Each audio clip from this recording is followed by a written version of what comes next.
Our next conversation is with Democratic Senator John Hickenlooper. During the interview that you are about to see in full, we had some technical issues that caused us to have to restart the interview recording a couple of times. So those are the breaks that you're going to see in the interview right now. This conversation is with Democratic Senator John Hickenlooper. Senator Hickenlooper, welcome back to Next. Glad to be back, Kyle.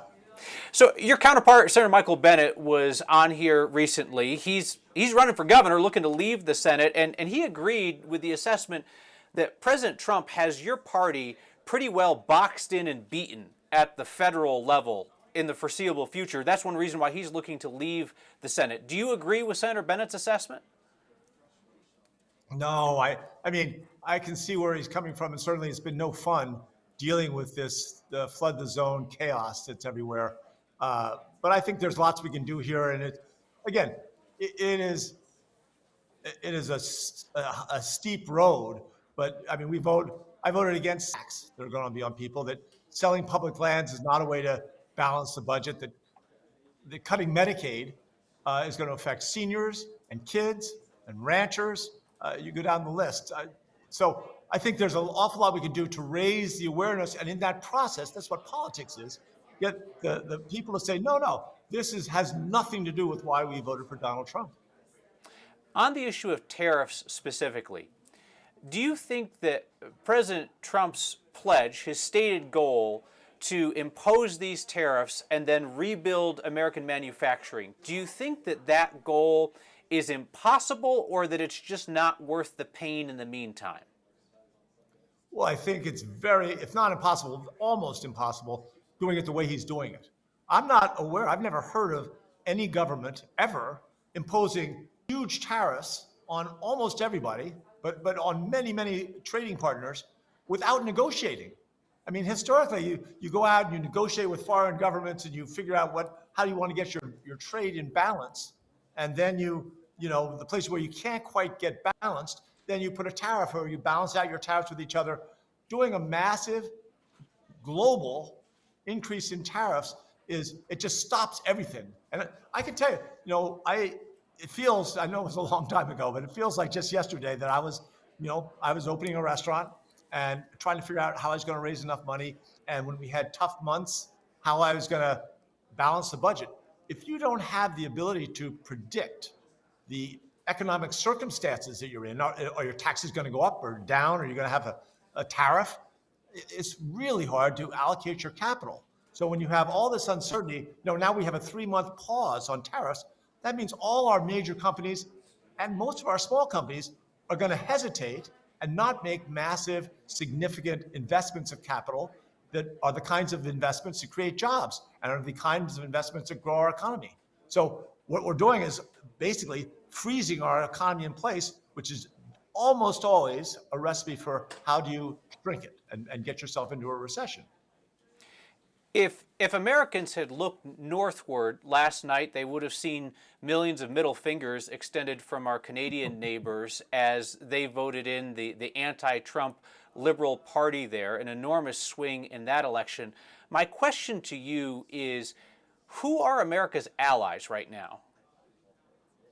Well, that's a good question. And the relationship with Canada is baffling to me. When we first opened Wine Cooper Brewing Company, our brew kettle and our fermenters, most of our big stainless steel equipment was manufactured at a very small company up on Victoria Island in British Columbia. And so my partner and I went up there, met the owners, we negotiated a deal. Things happened during their manufacturing. We had to adjust, they had to adjust. We became friends, we became connected through that relationship, so that as we did other brew pubs, as we grew, they grew. And it got to the point where our trust with each other was so significant that based on when we were expanding, they would expand their business to be able to accommodate what we needed. And that's what almost all great business successes are based on, is some level of trust. And countries aren't any different. Canada has always been our friend. They've always been, I think, really our closest friend, just because we have such... Right, so there goes Canada, there goes Denmark, maybe there goes Panama. But I mean, have America's alliances changed? Well, again, I have a hard time believing that, but certainly you hear it every day. that I mean, we're now befriending and giving favorable opportunities to Russia and looking at their way of doing business, which basically has no rule of law, right? It's bullies and strongmen throwing their weight around and just taking what they want. I mean, that's the way Russia works. It's the way North Korea works, the way China works to a large extent. And that's never been our way. Our allies have always been those other governments that have some form of a representational democracy, like we have. And maybe it's different in some ways or similar in others, but we have that shared culture of voting and making sure our elections are free and fair, and then having a rule of law where there are rules. You don't change the rules in the middle and suddenly say, well, I'm not going to do it that way anymore. You're out of luck. I know your business is going to collapse. We don't care. That's never been the way of the United States. So we do have allies. I believe our allies are still NATO, Canada, Mexico. I mean, Australia. You go down to Japan. All the different countries we've built these relationships with. Right now, they're being disabused. I hope we can rebuild those relationships, and hopefully not too far in the future. I want to talk about some of your work in the Senate now. Only one Senate Democrat, John Fetterman, has been more supportive of President Trump's cabinet picks than you have been. You've supported 10 of them. Do you believe that your votes are in line with Coloradans' level of support for the Trump administration? Well, I mean, I was unaware of that, but I don't deny it. I mean, I didn't vote for Pete Hegseth or Bobby Kennedy Jr. or Tulsi Gabbard. You go down the list of the people that I think are genuinely totally incompetent for their jobs. But for many of these people, it's my job is to get the best I can for Colorado. And that means if we're talking about Chris Wright, who's from Colorado, the Secretary of Energy, look at NRAIL and look at our battle to address climate change. He's going to have a significant voice in how that happens. And I think I have to have a relationship with him. He's going to get approved. I mean, every single one of those nominations was going to get approved because they basically browbeat every Republican senator to vote yes to confirm each nomination. But that doesn't mean that I have to always browbeat and say no, because if we want to do something with public lands, I want to have a relationship with Doug Burgum, right, the new Secretary of the Interior. If I want to deal with addressing climate change and find ways that it's not just drill, baby, drill. We've got to push. We'd rather have that relationship and have a shot, be able to call him and have a second discussion, text him and have him respond to me. I think that is going to allow us to make a lot more progress. I mean, Trump's going to be here for 4 years. Are we just going to put our need to address climate change, that urgency that I think a lot of us feel, we're just going to put that on the back burner for 4 years? Again, sometimes a no vote, all it does is piss people off. The person being nominated, I'm sure they understand it, but at a certain point, it irritates them, I'm sure. So we'll see. I hope, and my gut is that we will definitely get benefits from it. And whatever bad things happen to us, without those relationships, I think the bad things will turn out to have been much worse. We're only 100 days in, but some of the cabinet nominees that you supported have gone on to lay off and fire Coloradans, to gut agencies in Colorado. Do you feel like those relationships that you built by supporting them have paid off for Colorado in any material way? So I think I haven't got all the details on that, but I think in some ways we have reduced the damage by having a direct line into those executive offices. I don't have firm numbers on that yet. I understood in each case that each one of these people serves at the will of the president. So when the president gives total control for a lot of these budget cuts over to Elon Musk, they're going to do what they're going to do, and they're going to make demands on that person nominated to run that agency, and that person's not going to have a lot of choice. Now, each person that I voted for under oath said that they would obey the law, and that means that appropriated money, they would not rescind it, because again, that's against the Constitution. The ability to appropriate money, make tariffs, uh, uh, create trade agreements, that is given to Congress specifically in the Constitution. So each one of those people that I did vote for, they made that commitment that they. On this, we'll see. But my feeling and my understanding is we are litigating every single instance where they try to claw back money that had already been appropriated. And to the best of my knowledge, judges on all but maybe a couple of cases, but on almost every case, judges have sided with us in that sense that no, the executive office cannot reclaim money that has already been appropriated by Congress. And again, we'll see once the dust settles. But if we're able to successfully pull that off, then that money that's reclaimed, we want to make sure that it gets to where it was appropriate, where it's supposed to go.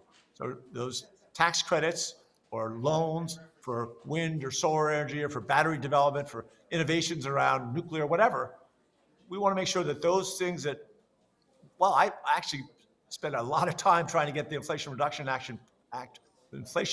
Act passed. And it's got a lot of good stuff in there, not just for Colorado. I mean, there's a lot of good stuff in there for Colorado, but it's a very strong, powerful bill for America. And again, if I can have relationships with the cabinet members, it helps us achieve the intended goals of that legislation. I think Colorado and America are going to be a lot better off. You have sent the Trump administration a lot of strongly worded letters lately. Trump defied the Supreme Court. You sent him a strongly worded letter. He declared a tariff war against the world. You sent him a strongly worded letter. He pulled CDFI funds for small businesses. Strongly worded letter. Talked about defunding Head Start. Strongly worded letter. Fired Park Service workers and Forest Service workers. Those were two separate strongly worded letters. Is your strategy working? Well, it's just between me and you and the world, because I guess we're on TV. I hate the letters, right? But sometimes they're all you can do. So you write these letters to make sure everyone knows where you stand, and so that whether you're writing the letters to Trump or one of his cabinet members, they understand what you're saying, and it does, to a certain extent, bring attention. But that's not all we can do, right? I've been going back to Colorado, doing town hall meetings all over the place, trying to bring people together, trying to make sure that we get everyone, the right people around the table, and begin addressing some of these, I think, illegal activities in some cases, but certainly misguided initiatives on many cases. Part of this is doing the town halls. I did a town hall Zoom about 3.5 weeks ago. We had 8,000 people on the call. And by the end of the call, they were all, not everybody, but the vast majority, based on the chats that we saw in there, the vast majority were going to reach out and show up and talk to their congressional representatives and, express their emotions, their beliefs about some of these cuts that were being made. I don't think most people, when they voted for Donald Trump, expected him to lay off 6,000 veterans, right, and leave them to fend for themselves. I think most people didn't expect him to, cut Medicaid dramatically so that, the 65% of the nursing home populations that are in nursing homes because Medicaid pays for it, that they might get kicked out. I don't think they thought voting for Trump would get them kicked out of a nursing home. I mean, I go down that whole list of all the places where people would have voted for Trump, and this is different. You use a town hall, you let people hear what's really going on, and then they're going to go and show up at the House, at their representatives, and both Democratic and Republican. But the Republicans are pushing these massive cuts through, and they've only got a 4-vote majority. So enough people show up at enough Republican House offices or town hall meetings or roundtables, and they don't have to disrupt. They don't have to yell or scream. They just have to ask questions. Did you really mean to cut Medicaid so significantly if you knew that 40% of all births in Colorado are to Medicaid? I hate to interrupt you, but I know our time is limited, and I want to get in 2 more questions here. Okay. Illinois Governor J.B. Pritsker just lit into who he calls do-nothing Democrats, who he says are not responding forcefully to President Trump's authoritarianism. Is he talking about you? No, I don't think so. He's probably trying to drum up support. He's getting ready to run for president or something. I don't know. I'm not going to put words into his mouth. You don't think it's a serious criticism that there are Democrats who are not meeting the moment? I think that what happens when you lose an election, and this happens to Republicans and Democrats, but Democrats are good at it, is they automatically form circular firing squads and start trying to assess blame and attack each other over who didn't do what. And the same thing happens when you're going through a really hard time. But this isn't the time to back away and accuse each other of this or that. This is a time to do everything that we all can. And part of that is, going out and marching and trying to rally people, energize them to reach out to their representatives and make their feelings heard so that, I think a lot of the moderate Republican House members, when they come back and start voting in the next couple of weeks on some of these budget issues, they're going to be thinking twice because they've gotten an earful, and not just from Colorado, but all across the country, they've gotten an earful on what people really think about these massive cuts and what it's doing, what the potential harm is to their communities. I have one last question for you. There is a push by some in your party right now to have the older generation of leaders pass the torch to a new generation with new approaches and some new ideas. You have said that you are running for re-election next year in 2026. You'll be 80 by the end of that Senate term. You've said you're running. My question, have you paused to give thought to whether your party and Colorado might be better served by somebody from a new generation of leadership? And quite honestly, I have. And I'm not sure you know this, but I have a 2.5-year-old son, Jack, at home. We were lucky enough, my wife, as she got a little older, changed her mind and wanted to have a child. And we were able to use in vitro and some of the modern techniques in a surrogate. And I've got this amazing child. And I in Washington, worth the sacrifice of missing all that time with him. And am I better than someone who's younger? And I'm one of two people in the Senate that has served both as a mayor and as a governor, and therefore dealt with the unintended consequences of bad legislation, poorly written legislation. I'm the only scientist in the Senate, someone who's actually published scientific papers in peer review. So I understand the scientific method and all these cuts in science. I have a real understanding of what that works, how that works at higher education, but also how that works in think tanks. You go down the list. I'm one of the few, maybe there's a dozen, maybe 15 entrepreneurs that actually built a business from scratch and had to deal with the red tape and regulation, that understands what happens when government raises taxes on you right out of nowhere, and then you've got to adjust your business. I think those experiences are unique and special, and I felt that was my responsibility, that I should run again, that I thought I could bring a unique and valuable perspective to making decisions. The voters of Colorado are going to discuss that and decide that. But I'm not saying it's a fun job. Being mayor is the most fun job I've ever had. Being governor is a close second. But you're dealing with the most important things facing our country. And of course, you're one of 100. It's hard to get things done. But I'm someone who my whole public life, and even when I was in business with the restaurants, my job was to bring people together, get them to work out their disagreements and find resolution and then create progress. And I think I've helped do that in the last few years. And these next 5 or 6 years, I think are going to be crucial. Senator John Hickenlooper, I appreciate your time and would welcome you back here on Next.